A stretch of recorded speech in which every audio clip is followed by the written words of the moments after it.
अब मैं बड़े अदब के साथ आज इस कार्यक्रम की मुख्य अतिथि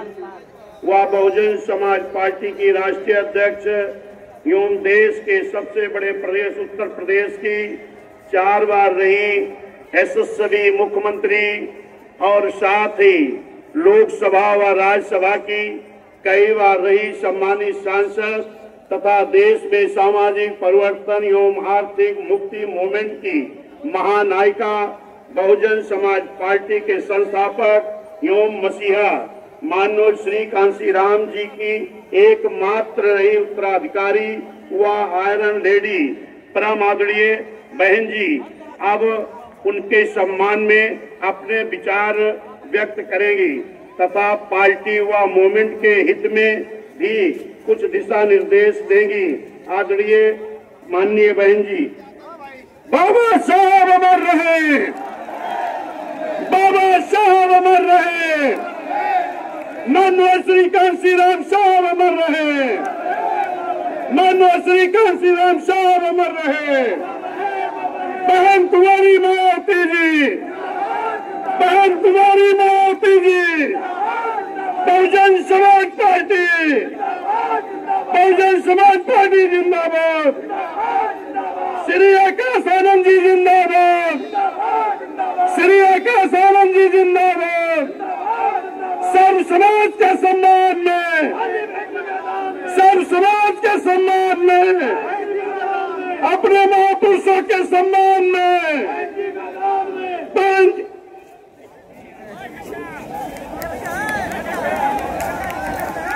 उत्तर प्रदेश के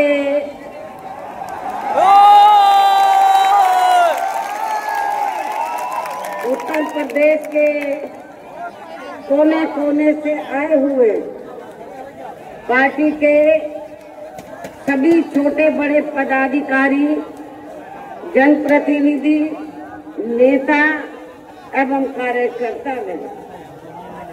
जैसा कि आप लोगों को ये विदित है कि आज बहुजन समाज पार्टी के जन्मदाता एवं संस्थापक माननीय श्री कांशीराम जी की 19वीं पुण्यतिथि है और आज के ही दिन उनका लंबी बीमारी के कारण देहांत हुआ था, जो अब हमारे बीच में नहीं रहे। लेकिन बहुजन समाज के हित में इनका समर्पित रहा संपूर्ण जीवन हमारे लिए हमेशा यादगार व अमर रहेगा।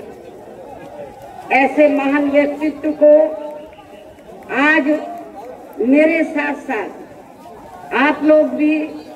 अपार संख्या में अर्थात लाखों लाखों की संख्या में यहाँ यूपी की राजधानी लखनऊ में बीएसपी की रही सरकार द्वारा इनके सम्मान में निर्मित किए गए भव्य व अति विशाल मान्यवर श्री कांशीराम जी स्मारक स्थल पर इनको अपने श्रद्धा सुमन अर्पित करने के लिए पहुंचे। हालांकि आप लोगों को ये भी मालूम है कि इनके सम्मान में बनाए गए इस स्थल के कुछ हिस्सों की समय से मरम्मत नहीं होने की वजह से आप लोग भी पिछले कुछ समय से यहाँ इनकी प्रतिमा पर अपने पुष्प अर्पित नहीं कर पा रहे थे। लेकिन अब यह मरम्मत का अधिकांश कार्य पूरा हो जाने के बाद इस बार मेरे साथ साथ आप लोग भी भीड़ के मामले में अपना पिछला खुद का सभी रिकॉर्ड तोड़ते हुए भीड़ के मामले में अपना पिछला खुद का सभी रिकॉर्ड तोड़ते हुए यहाँ लाखों लाखों की संख्या में इस स्थल पर माननीय श्री कांशीराम जी को अपने श्रद्धा सुमन अर्पित करने के लिए पहुंचे, जिसके लिए पार्टी आपकी बहुत बहुत आभारी है। साथ ही वर्तमान राज्य सरकार की भी बहुत बहुत आभारी है। और इसलिए आभारी है क्योंकि इस स्थल को देखने वाले लोगों के टिकटों का इकट्ठा हुआ पैसा पूर्व की रही सपा सरकार की तरह वर्तमान भाजपा की राज्य सरकार ने इसे दबाकर नहीं रखा है, बल्कि पार्टी के आग्रह करने पर इसकी मरम्मत करने पर पूरा खर्च किया। इस संबंध में मैं आप लोगों को ये बताना चाहती हूँ, जब यूपी में हमारी सरकार थी और ये माननीय श्री कांशीराम जी के आदर सम्मान में ये जो विशाल स्मारक स्थल जब बनाया गया था, तो हमने उसी समय हमारी सरकार ने ये व्यवस्था की थी कि हम देखने वालों के लिए इस पर हम टिकट की व्यवस्था करेंगे और इसका जो पैसा आएगा टिकट का, तो वो किसी और मत पर खर्च नहीं किया जाएगा, बल्कि जितने भी उत्तर प्रदेश की राजधानी लखनऊ में जो स्मारक बने हैं, पार्क बने हैं, तो उनके रख रखाव पर खर्च किया जाएगा। तो ये हमने व्यवस्था की थी। लेकिन दुख की बात यह है कि जब वर्तमान भाजपा की सरकार से पहले यहाँ सपा की सरकार थी, तो सपा की सरकार ने उस टिकट के पैसे को दबा कर रखा, एक पैसा खर्च नहीं किया इनके रख रखाव पर, और हालत बड़ी जर्जर हो गई थी स्थलों की। यही नहीं, और भी स्थल थे, पार्क थे, उनकी हालत बड़ी खराब हो गई थी। तो तब मैंने उत्तर प्रदेश के मुख्यमंत्री जी को ये कहा, लिखित चिट्ठी के जरिए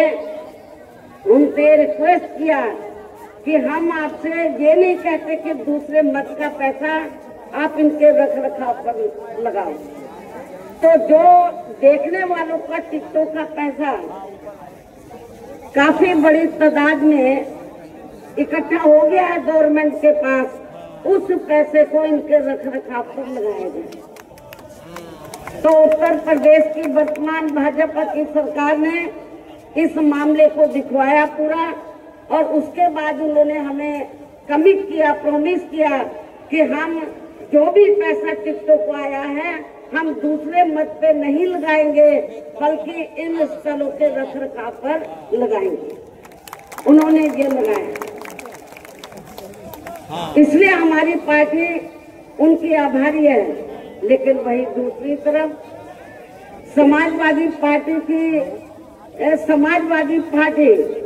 कि जब यूपी में सरकार थी और ये स्थल बन चुके थे, तो उन्होंने इनके रख रखाव पर कोई पैसा खर्च नहीं किया, टिकटों का पैसा दबा कर रख लिया। लेकिन जब अब वो सत्ता से बाहर है समाजवादी पार्टी,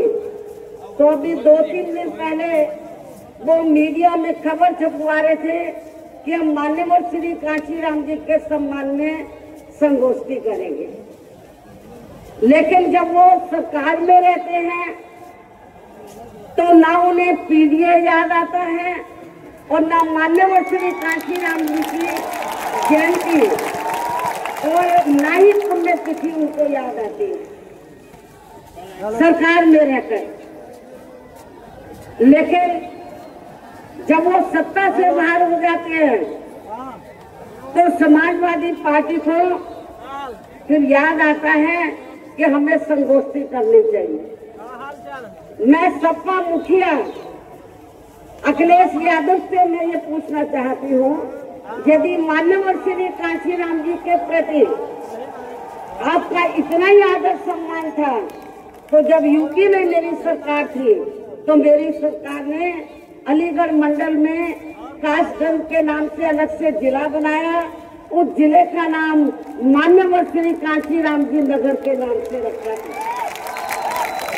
लेकिन जैसे ही समाजवादी पार्टी पावर में आई, उन्होंने नाम बदल दिया। मान्यवर श्री कांशीराम जी के नाम पर हमने कॉलेज, यूनिवर्सिटी, अनेकों संस्थानों के नाम रखे, अनेकों संस्थानों के नाम रखे, जनहित की योजनाएं शुरू की। सारी की सारी समाज, अधिकांश जो बड़ी बड़ी योजनाएं थी वो सभी की सभी इन्होंने बंद कर दी समाजवादी पार्टी की सरकार ने। ये इनका दोगला या दोहरा चरित्र नहीं है तो क्या है? जब ये सत्ता में रहते हैं, ना इनको पीडीए याद आता है और ना पीडीए के जो संत गुरु और महापुरुष है वो भी याद नहीं आते हैं। जब ये सत्ता से बाहर हो जाते हैं तब इनको हमारे संत गुरु और महापुरुष याद आते हैं। तो ऐसे दोगले लोगों से आप लोगों को बहुत ही सावधान रहने की जरूरत है। और अब मैं मान्यवर श्री कांशीराम जी जो पंजाब राज्य के एक मध्यम दलित परिवार में पैदा हुए हैं, तो इनके बारे में मैं ये कहना चाहूंगी कि इन्होंने भारतीय संविधान के मूल निर्माता एवं दलितों व अन्य उपेक्षित वर्गों के मसीहा परम पूज्य बाबा साहब डॉक्टर भीमराव अंबेडकर की मूवमेंट से व इनके कड़े संघर्ष एवं अथक प्रयासों से देश के खासकर करोड़ों दलितों, आदिवासियों, पिछड़े वर्गों, मुस्लिम व अन्य धार्मिक अल्पसंख्यक समाज के भी हित में भारतीय संविधान में दिए गए कानूनी अधिकारों से प्रेरित होकर तथा उनके बताए हुए रास्तों पर चलकर फिर अपनी पूरी जिंदगी इनके अधूरे रहे कार्यों को मंजिल तक पहुंचाने के लिए समर्पित की। और इसके लिए उन्होंने यानी कि मान्यवर श्री कांशीराम जी ने अपने माँ बाप, भाई बहन, रिश्ते नाते व सरकारी नौकरी आदि सभी त्याग कर बाबा साहब डॉक्टर भीमराव अंबेडकर जी के उस अधूरे रहे कार्यों को पूरा करने के लिए लगा दी है, जो बाबा साहब ने यहाँ देश के करोड़ों दलितों एवं अन्य उपेक्षित वर्गों के लोगों को ये कही थी कि मैंने, बाबा साहब ने क्या कहा था कि मैंने अपने कड़े संघर्ष एवं अथक प्रयासों से इन वर्गों के लोगों को भारतीय संविधान में इन्हें स्वाभिमान के साथ जिंदगी व्यतीत करने व खुद अपने पैरों पर खड़े होने के लिए कानूनी अधिकार तो जरूर दिला दिए हैं, लेकिन उनका सही से पूरा लाभ लेने के लिए इन सभी वर्गों के लोगों को अर्थात बहुजन समाज के लोगों को आपस में एकजुट होकर वे इन्हें अपने विशाल वोटों के जरिए यहाँ केंद्र एवं राज्यों की भी राजनीतिक सत्ता के मास्टर चाबी खुद अपने हाथों में लेनी होगी। ये परम पूज्य बाबा साहब डॉक्टर अम्बेडकर ने कहा था, तभी फिर इनका वास्तव में सही से विकास व उत्थान आदि हो सकता है और तभी फिर ये लोग स्वाभिमान के साथ अपनी पूरी जिंदगी व्यतीत कर सकते हैं। क्योंकि इस मामले में बाबा साहब डॉक्टर भीमराव अंबेडकर जी का ये कहना था कि देश में राजनीतिक सत्ता वह एक ऐसी मास्टर चाबी है जिसके जरिए इन वर्गों के लोग अपनी सभी समस्याओं का समाधान खुद कर सकते हैं। साथ ही ये लोग भी यहाँ अन्य वर्गों की तरह पूरे आत्मसम्मान व स्वाभिमान के साथ अपनी खुशहाल जिंदगी व्यतीत कर सकते हैं। और इसके लिए बाबा साहब डॉक्टर भीमराव अंबेडकर जी ने इन वर्गों के लोगों को जो भी रास्ते दिखाए तो वे उनके जीते जी तो पूरे नहीं हो सके थे, जिन्हें फिर उनके देहांत के बाद उन रास्तों पर चलने व उनके इस अधूरे रहे कारवां को मंजिल तक पहुंचाने के लिए मान्यवर श्री कांशीराम जी ने अनेकों कष्ट झेलकर अपनी पूरी जिंदगी लगा दी और वे अपने जीते जी इस मकसद में काफी हद तक कामयाब भी हुए और खासकर इन्होंने यहाँ आबादी के हिसाब से देश के सबसे बड़े प्रदेश उत्तर प्रदेश में अपनी पार्टी के नेतृत्व में कई बार सरकार बनाकर वे उत्तर प्रदेश सहित नजदीक के लगे राज्यों में भी पार्टी के कुछ सांसद व विधायक आदि भी जिताकर बाबा साहब के कारवां को काफी हद तक आगे बढ़ाया है। इतना ही नहीं बल्कि मान्यवर श्री कांशीराम जी के देहांत होने से पहले उनकी ये दिली तमन्ना थी कि यहाँ आबादी के हिसाब से देश के सबसे बड़े प्रदेश उत्तर प्रदेश में जहाँ दलितों एवं अन्य उपेक्षित वर्गों के लोगों की कुल मिलाकर आबादी काफी ज्यादा है, तो इन्हें यहाँ एकजुट होकर अकेले ही अपनी पार्टी की पूर्ण बहुमत की सरकार बनानी होगी। ये मान्यवर श्री कांशीराम जी की उनके देहांत होने से पहले ये दिली तमन्ना थी। तभी फिर इन वर्गों के लोग यहाँ हर मामले में व हर स्तर पर पूरे स्वाभिमान के साथ अपनी जिंदगी व्यतीत कर सकते हैं, जिनसे प्रेरित होकर फिर अन्य राज्यों में भी इन वर्गों के लोग खुद अपने पैरों पर खड़े हो सकते हैं। तभी फिर यहाँ बाबा साहब का काफी हद तक अधूरा रहा सपना जरूर साकार हो सकता है, लेकिन दुख की बात यह है कि मान्यवर श्री कांशीराम जी के जीते जीतो इनका ये सपना साकार नहीं हो सका था, जिसे फिर इनके देहांत के बाद सन 2007 में इनकी एकमात्र रही उत्तराधिकारी व पार्टी की राष्ट्रीय अध्यक्ष ने अर्थात हमने यहाँ उत्तर प्रदेश में बहुजन समाज के साथ साथ समता मूलक समाज व्यवस्था में विश्वास रखने वाले उच्च वर्गों के लोगों को भी साथ में लेकर इसे पूरा भी किया। और सन 2007 में देश के विशाल आबादी वाले यूपी स्टेट में पहली बार हमने यहाँ अपनी पार्टी के अकेले ही पूर्ण बहुमत की सरकार बनाई। हालांकि पहले 3 बार हमने बनाई, वो मिली जुली सरकार थी, लेकिन चौथी बार हमने अकेले अपने बलबूते पर यूपी में पूर्ण बहुमत की सरकार बनाई है। जो यहाँ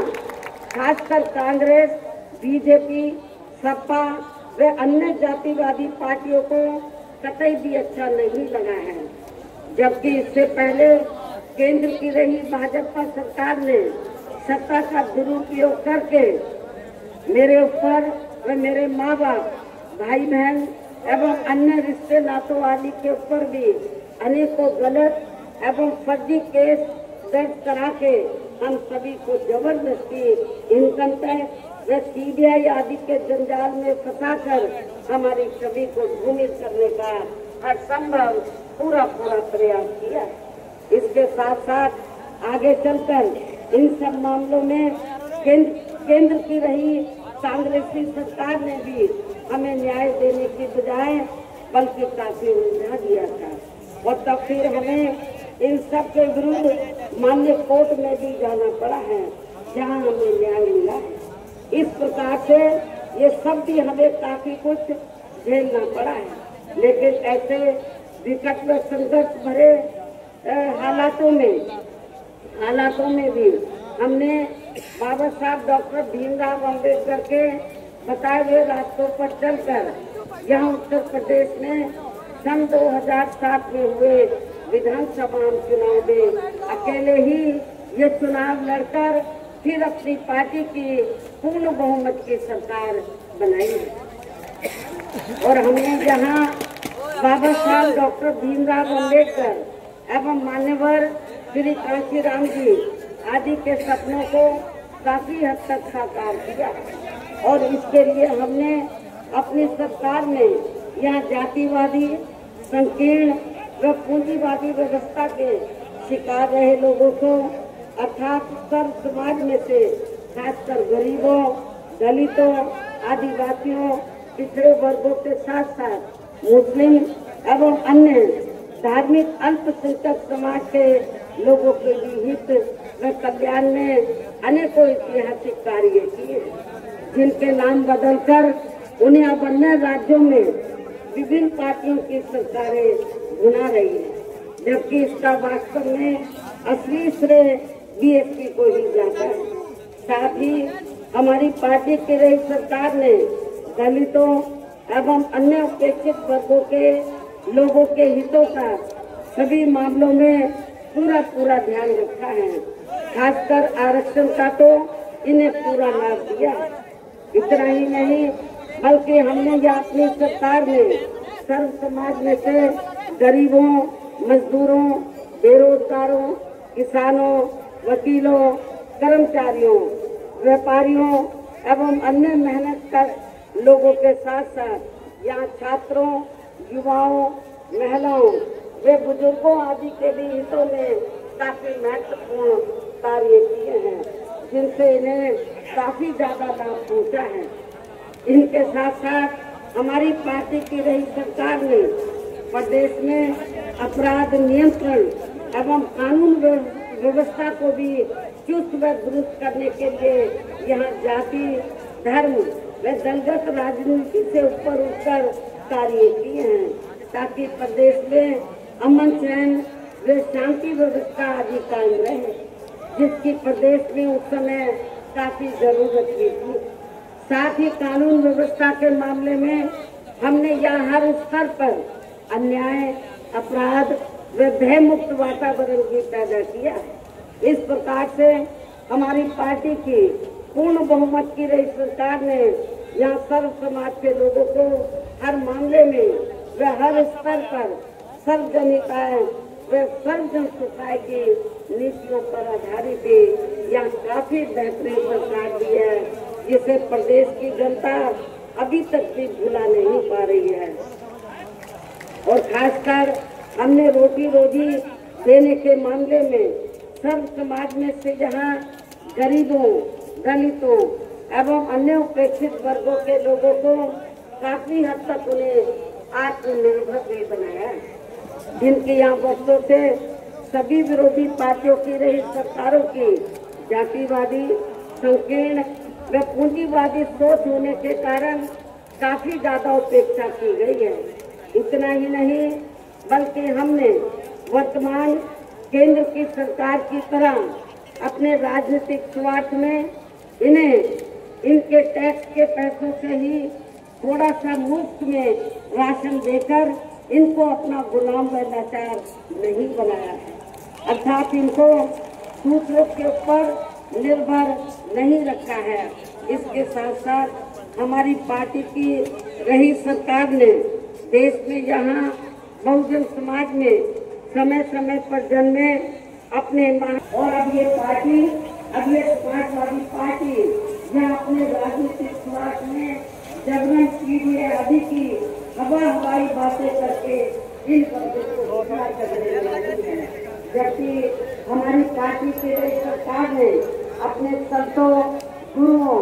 व महापुरुषों आदि के नाम पर यहाँ प्रदेश में जिन जिलों, संस्थानों एवं योजनाओं आदि के नाम रखे थे, तो उनमें से काफी को तो सपा की रही सरकार ने बदल दिया है, जैसा कि शुरू में मैंने आप लोगों को बताया। साथ ही हमने